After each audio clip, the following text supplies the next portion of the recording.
आज हम linear equations के एज रिलेटेड क्वेश्चंस की वर्ड प्रॉब्लम को देखते हैं, उसका कॉन्सेप्ट समझते हैं, उसके हमें वर्ड प्रॉब्लम इक्वेशन कैसे सेट करने हैं। देखो हमारा क्वेश्चन है 3 years ago Rashmi was thrice as old as Nazma, यानी कि 3 साल पहले रश्मि क्या थी, नज़मा की 3 times थी ओल्ड उसकी एज की।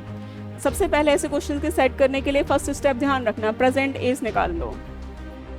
प्रेजेंट एज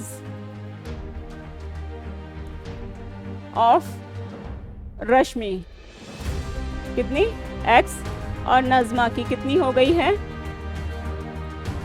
y हो गई है। क्लियर।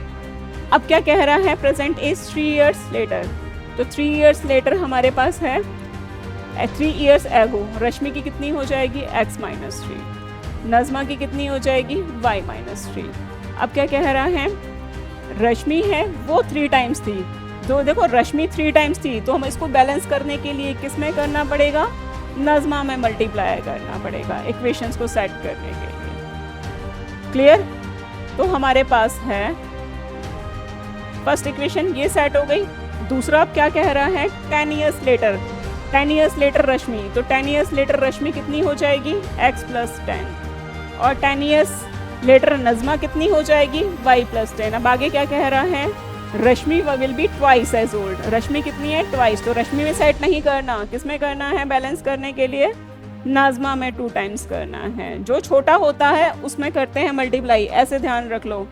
तो कितना हो जाएगा 2y + 20, x - 2y = 10।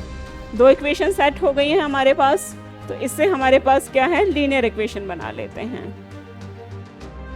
हमारी क्या है 10, मैंने x को कैंसिल करने के लिए माइनस कर दिया है, ये कितना आ गया माइनस का, और ये माइनस का 6, माइनस से माइनस y की वैल्यू कितनी आ गई 6।